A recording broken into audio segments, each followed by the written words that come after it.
नमस्कार दोस्तों, आपका हमारे YouTube चैनल शानवी क्रिएटर पर बहुत बहुत स्वागत है। आज मैं आपको बताऊंगा अभिमन्यु पुत्र राजा परीक्षित, जिन्होंने युधिष्ठिर के बाद राज सिंहासन संभाला था, उनकी मृत्यु कैसे हुई। महाराज परीक्षित को ये श्राप था कि उनकी मृत्यु नागराज तक्षक के काटने से होगी।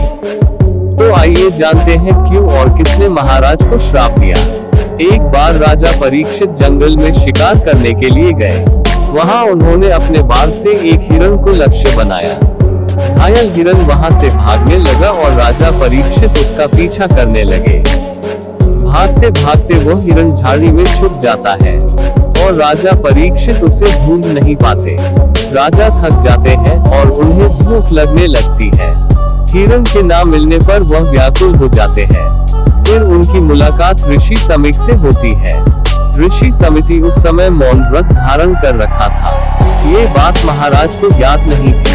परीक्षित उनसे पूछते हैं कि यही कहीं एक हिरण छुपा है, क्या आप मुझे बता सकते हैं वह कहाँ है। व्रत धारण करने के कारण मुनि अपना मुख नहीं खोलते। राजा वैसे ही थके और भूखे होने के कारण क्रोधित हो जाते हैं और ऋषि का अपमान करते हैं, उनका तिरस्कार करते हैं। फिर राजा परीक्षित को वहां एक मरा हुआ सांप दिखता है। उसे राजा परीक्षित अपने धनुष की नोक से उठाकर ऋषि के कंधे में डाल देते हैं। फिर वह वहां से अपने राजधानी की ओर चले जाते हैं। महर्षि का एक पुत्र था जिसका नाम था श्रृंगी। ऋषि पुत्र श्रृंगी को जब ये पता चलता है कि किसी राजा ने उनके पिता के साथ दुर्व्यवहार किया है, उनका अपमान किया है, तो वह क्रोधित हो जाते हैं और हाथ में जल लेकर श्राप देना आरंभ करते हैं कि जिसने भी मेरे निर्दोष पिता का तिरस्कार किया है, उनके साथ दुर्व्यवहार किया है, अगले 7 दिन बाद उसकी मृत्यु नागराज तक्षक के काटने से हो जाएगी। श्राप की बात जब ऋषि समिक को पता चलती है तो वह अपने एक शिष्य गुरुमुख के द्वारा राजा को लिखित संदेश भेजते हैं। गुरुमुख राजा परीक्षित के पास जाकर वह संदेश पढ़ते हैं। सावधान हो जाओ राजन, मेरे पुत्र ने नागराज तक्षक के द्वारा तुम्हारे मृत्यु का श्राप दिया है।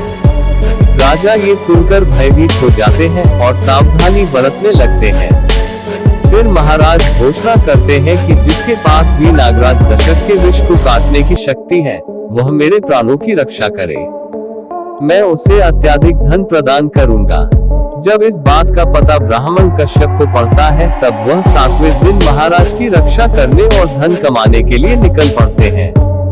तब रास्ते में उन्हें नागराज तक्षक देखते हैं और एक ब्राह्मण का वेश बदलकर उनसे पूछते हैं कि है कश्यप जी, आप कहाँ जा रहे हैं। तब कश्यप जी कहते हैं, मैं महाराज की रक्षा करने के लिए जा रहा हूँ।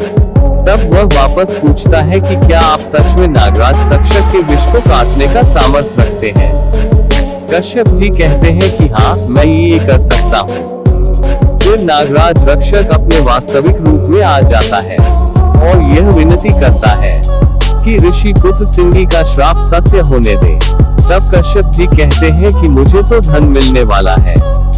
ये सुनकर नागराज तक्षक कहता है कि मैं आपको उससे अधिक धन दूंगा, आप लौट जाए और मुझे मेरा कार्य करने दीजिए।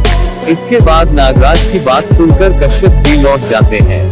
उसके बाद नागराज तक्षक छल से महाराज को मारने का उपाय सोचता है। तब उन्हें एक उपाय सूझा। जो फल राजा को खाने के लिए दिए जाते थे, उसमें से एक फल में कीड़े के रूप में तक्षक छुप जाता है। श्राप के प्रभाव से परीक्षित जैसे ही फल को उठाते हैं जिसमें तक्षक छुपा होता है, उस फल को थोड़ा सा खाते ही महाराज परीक्षित को वह कीड़ा दिखता है।